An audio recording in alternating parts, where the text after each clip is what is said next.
few parish priests ever become known far beyond the communities they faithfully serve.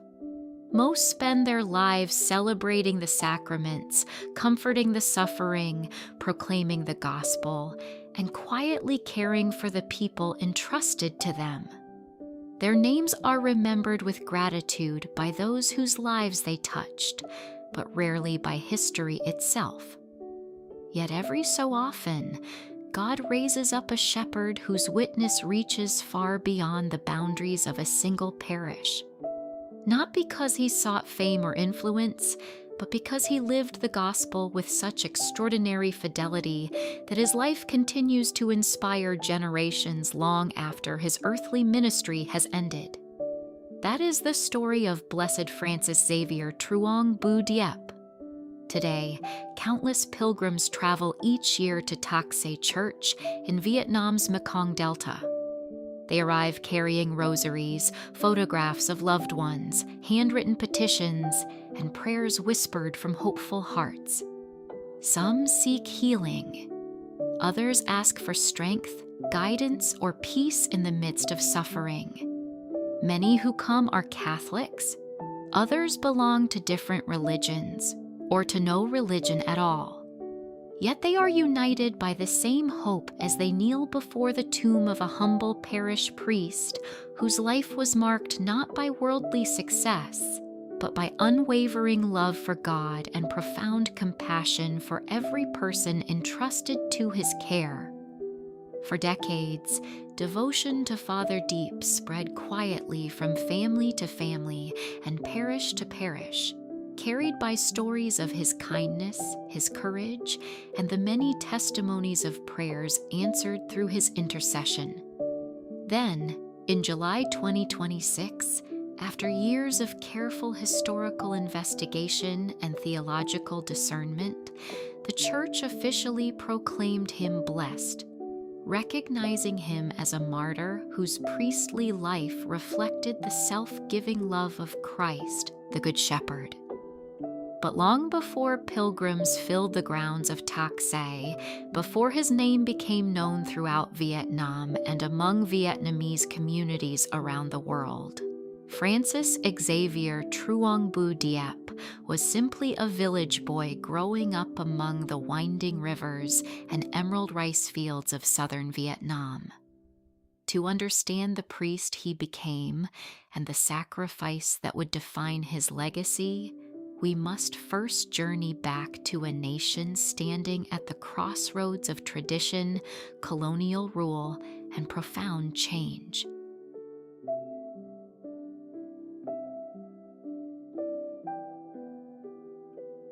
The land that shaped him. At the dawn of the 20th century, Vietnam was a land of striking beauty and deep tradition, yet shadowed by growing uncertainty. Across the Mekong Delta, rivers and canals threaded through vast emerald rice fields. Wooden homes rose above seasonal floods, and boats were part of daily life, not luxuries, but lifelines. Villages were bound more by waterways than by roads, and the rhythm of each day followed the seasons, the tides, and the harvest. Families lived close to the land. Neighbors relied on one another, and in many homes, faith offered a steady anchor amid life's unpredictability. But beneath this peaceful landscape lay the weight of colonial rule. Since the late 19th century, much of Vietnam had been absorbed into French Indochina. New institutions, new schools, and new economic systems reshaped society, even as families tried to preserve the traditions handed down through generations. Daily life unfolded between two worlds. Ancient customs rooted in Confucian thought, Buddhism, and local tradition shaped family and community life. At the same time, European influence increasingly touched education, government, architecture, and commerce. Within this changing society, the Catholic Church held a distinctive place. Christianity had taken root centuries earlier through missionaries who preached with remarkable dedication. The waves of persecution had claimed countless lives. The church endured. By the early 20th century, Catholic communities had flourished again, especially in southern Vietnam, where churches, schools, and seminaries became centers of faith and community life. It was into this complex world that Francis Xavier Trào Huỳnh BLEU DIệP was born on January 1st, 1897, in Mai Luang, in what is now An Giang Province. His parents were devout Catholics who taught their children that love for God was lived through humility, honesty, perseverance, and generous service. No one could have imagined that this quiet child, growing up among the waterways of the Mekong Delta, would one day become one of the most beloved priests in Vietnamese history.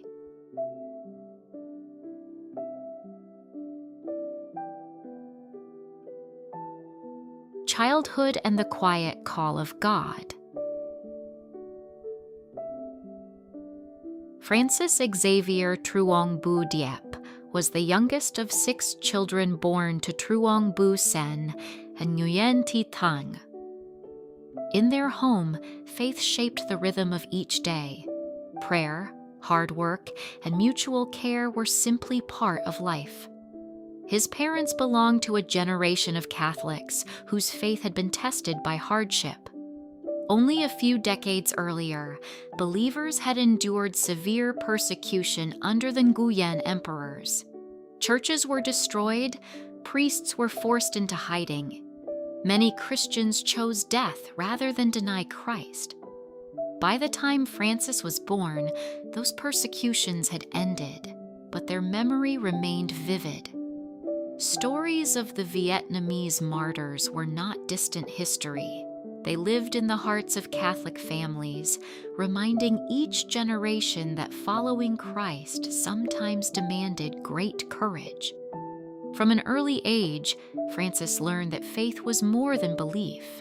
It was a way of living, a daily commitment to trust God, remain faithful, and love others even when life was difficult.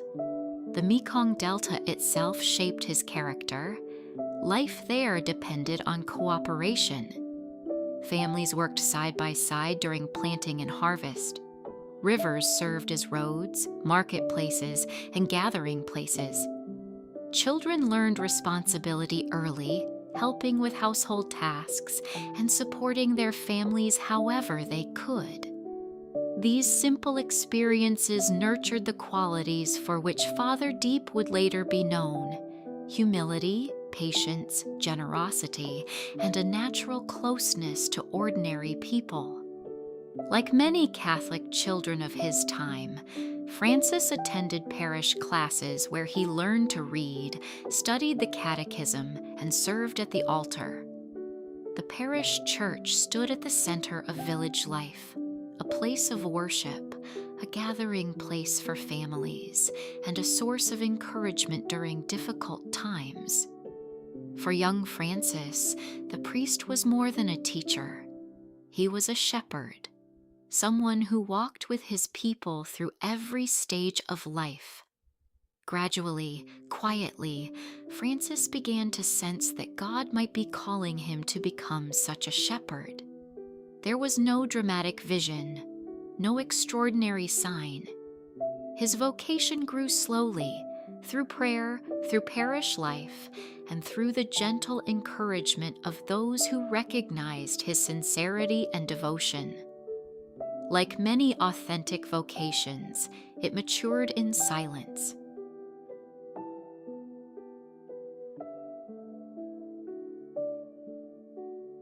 Formation for the priesthood. Answering God's call required sacrifice. For a young Vietnamese man at the beginning of the 20th century, entering the seminary meant leaving behind the familiarity of home and embracing years of discipline, study, and spiritual formation.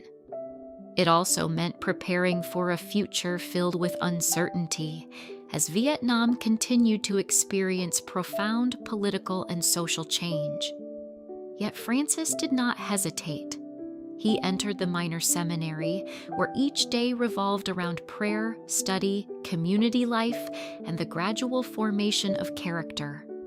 The church sought not merely educated men, but holy men, priests whose lives would reflect the compassion and humility of Christ himself. Later, Francis continued his studies at the major seminary in Phnom Penh, then part of French Indochina. There he studied scripture, philosophy, theology, and pastoral ministry alongside seminarians from across the region. But beyond academic learning, the seminary impressed upon him a deeper truth. A priest is called to become another Christ for his people, not simply by preaching the gospel, but by living it. Years later, parishioners would remember Father Diệp as a man who lived simply, welcomed everyone, cared for the poor, and placed the needs of others before his own. Those virtues did not appear overnight. They were patiently formed during these hidden years of prayer, discipline, and quiet fidelity. On December 20th, 1924, Francis XAVIER Trào huNG BLO U DIểP was ordained to the priesthood at the age of 27. Like every newly ordained priest, he likely imagined a future filled with baptisms, weddings, confessions, catechism classes, and the daily celebration of the Eucharist among ordinary believers. In many ways, that would indeed become his life. Yet beyond anything he could have foreseen, God was preparing him for a vocation that would one day ask of him the greatest gift a shepherd can offer: his own life.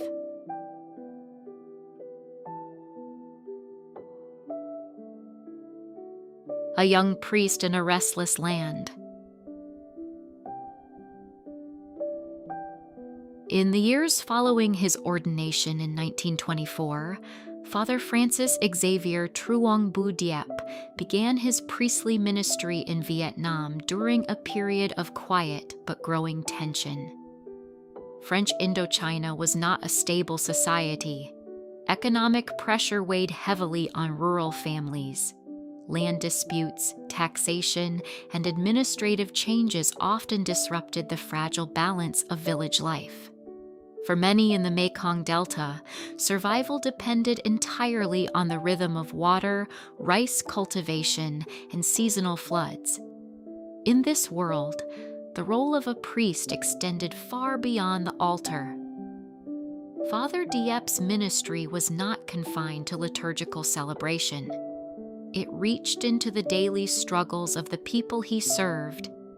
He became a presence in moments of joy and in moments of crisis alike. He heard confessions not only as a sacramental duty, but as a form of healing for hearts burdened by fear, guilt, and hardship. He visited the sick in distant homes, often traveling by boat through narrow canals or walking long distances under the harsh sun. He mediated disputes between families when conflict threatened to divide entire villages. What people remembered most from these years was not eloquence, but consistency. He was simply present.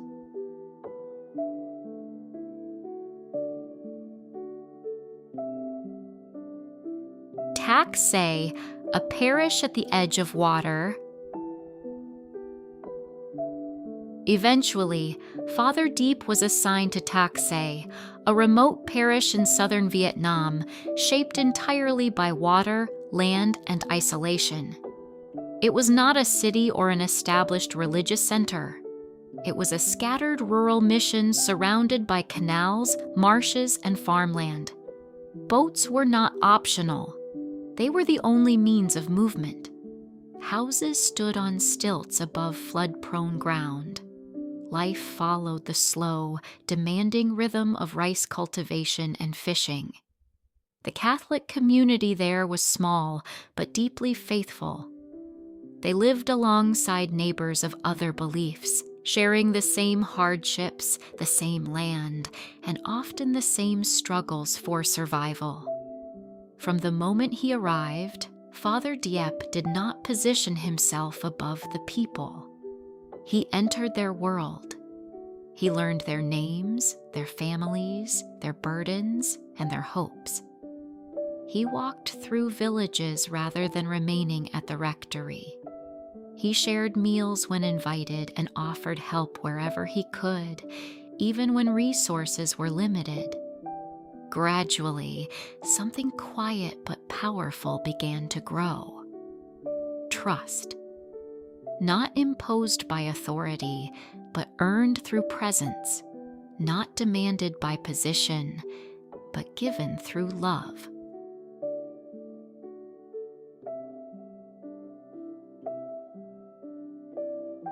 A priest among all people.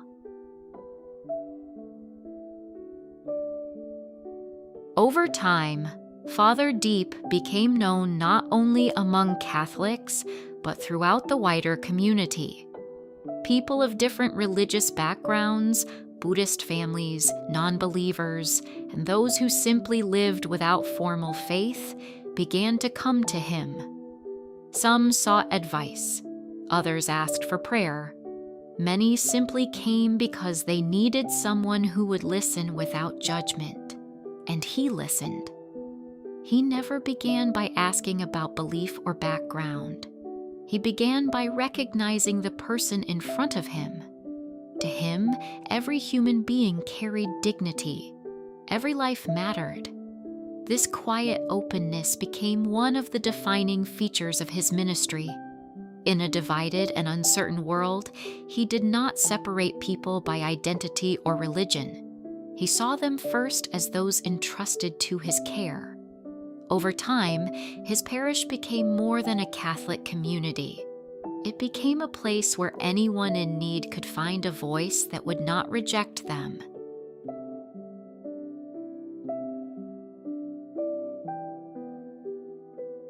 The heart of his priesthood.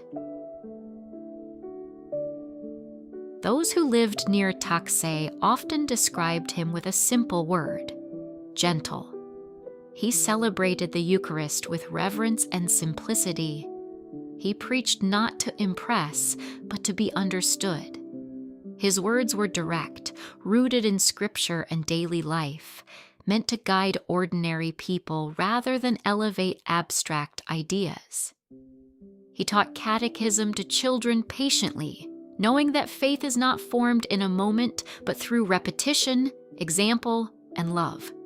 But above all, he was present. In times of illness, he came. In times of grief, he came. In times of conflict, he came. His life followed a rhythm that rarely changed: prayer, service, and constant movement between homes, families, and the parish church. In rural Vietnam, where isolation often meant silence and abandonment, the presence of a priest carried profound meaning. Father Dieppe understood this deeply. His presence was not symbolic, it was personal.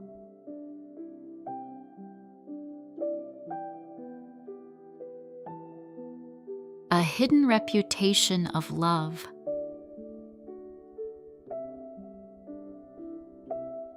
As years passed, something quietly remarkable happened. His reputation slowly extended beyond Tắc Sậy. People began speaking of him in nearby villages, not as a distant religious figure, but as someone who could be approached without fear. His kindness traveled through stories, not records, carried from family to family. Some came to him for prayer even if they did not share his faith. Others came simply because they trusted him. This was not a public campaign. It was the natural result of a life lived consistently in compassion. He did not distinguish between those who belonged to his church and those who did not. When someone was in need, they were simply a person in need. And he responded as a shepherd.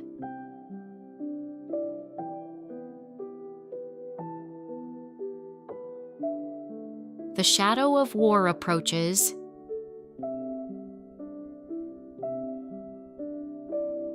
As the 1930s moved toward the 1940s, Vietnam entered a period of deep uncertainty. Global conflict reached Southeast Asia. French Indochina came under Japanese occupation. Colonial authority weakened, and instability spread across cities and rural villages alike. In the Mekong Delta, the impact was severe. Supply routes were disrupted. Food became increasingly scarce. Movement became dangerous.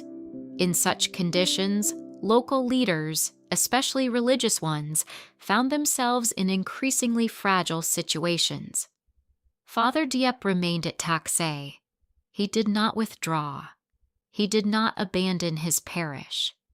He continued his ministry in the same quiet rhythm: prayer, sacraments, and presence among his people.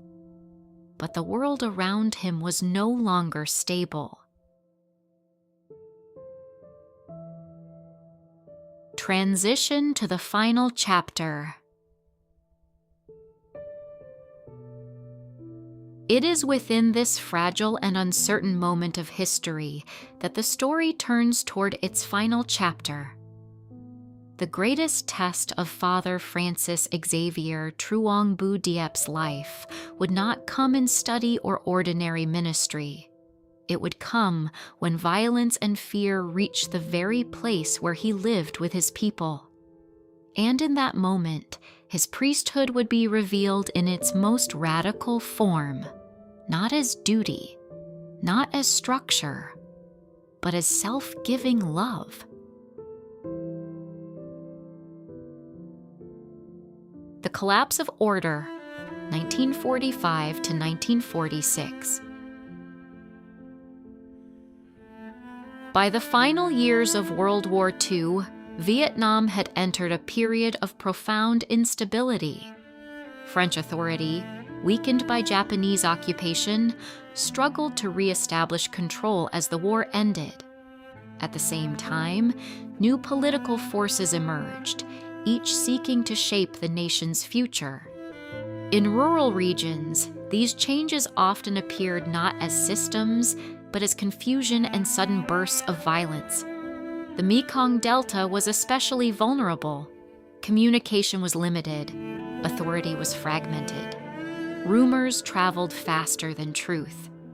In such an environment, misunderstanding could quickly become danger.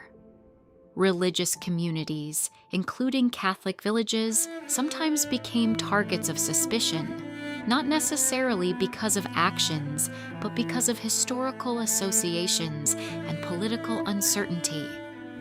Yet through all of this, Father Diep continued his ministry at Tắc Sậy. He did not leave. He remained with his people. The final days at Tắc Sậy. According to long-standing church tradition and early testimonies, armed men arrived near Tắc Sậy in March 1946. Their presence created immediate fear among the local population. In the days that followed, tensions escalated, and parishioners were reportedly placed in danger. At this moment, Father Diep was urged to leave. He refused. It is here that one of the most remembered sayings attributed to him appears: "If I must die, I will die for my flock." These words are not preserved in official written records, but they remain deeply rooted in the memory of those who knew him and those who came after. In their meaning, they echo the Gospel of John. I am the Good Shepherd. The Good Shepherd lays down his life for the sheep. The image becomes clear. A shepherd who does not flee, but remains. According to tradition, he even offered himself in exchange for others who had been detained.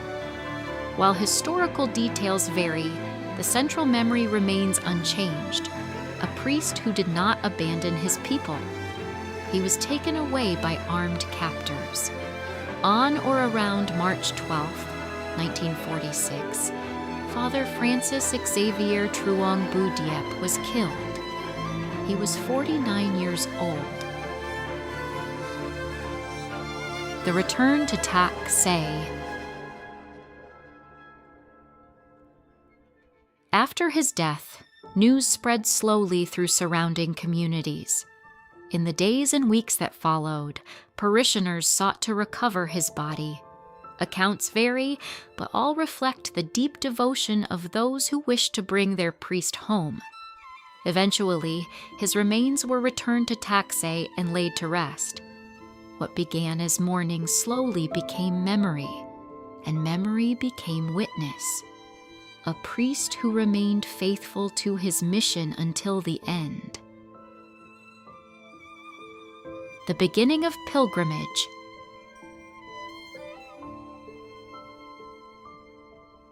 In the years that followed, Tắc Sậy gradually became a place of prayer. At first, visitors came quietly from nearby villages. They prayed for healing, comfort, and strength. There were no announcements, only shared stories. Over time, those stories spread.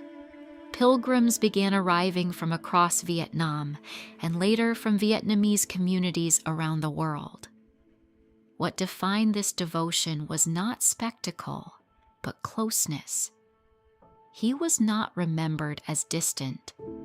He was remembered as a priest who stayed, a shepherd who did not leave.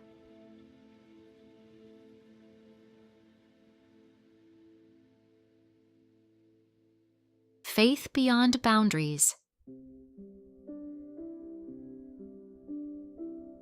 One of the most remarkable aspects of this devotion is its reach.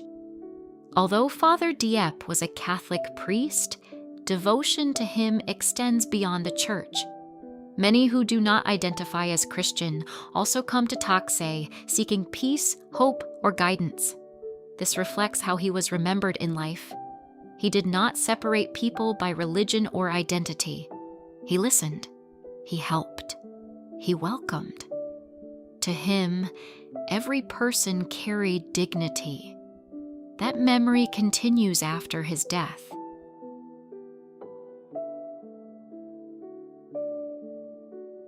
Toward recognition by the Church.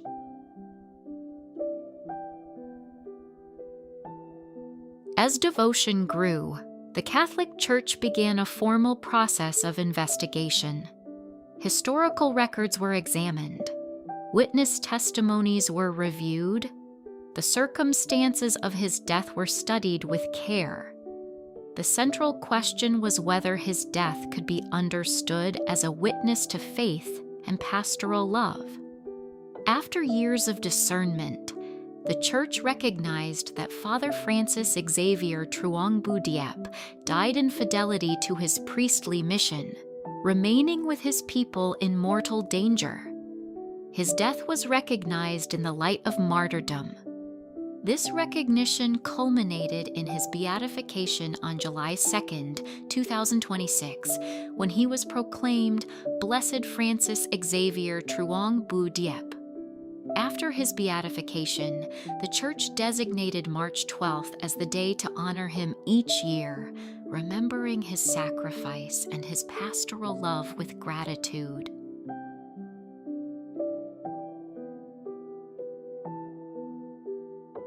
What his life reveals?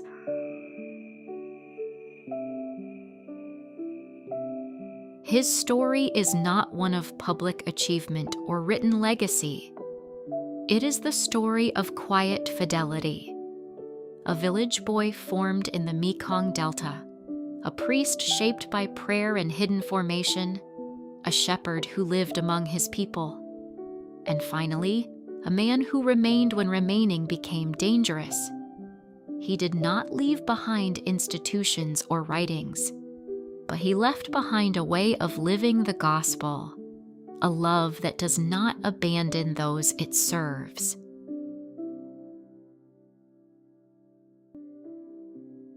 A pilgrimage that continues. Today, Tắc Sậy remains a place of pilgrimage. People continue to arrive carrying burdens that are often difficult to express.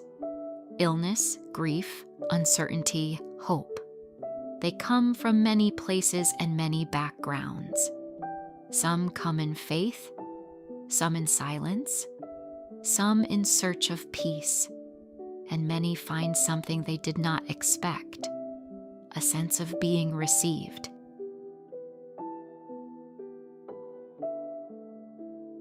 Blessed Francis XAVIER Trào hiNG BLO U DIệP is remembered not because he sought to be remembered, but because his life became inseparable from the people he served. His memory lives on in the Mekong Delta, in Vietnamese communities worldwide, and in every place where faith is carried through suffering and hope. And perhaps this is why his story continues to resonate, not as legend, not as distant history, but as a quiet reminder of something deeply human, that true love does not abandon those it is called to serve. A quiet priest, a remote parish, a time of unrest, and a love that remained. Blessed Francis XAVIER Trào hiNG BLO U DIեպ, pray for us.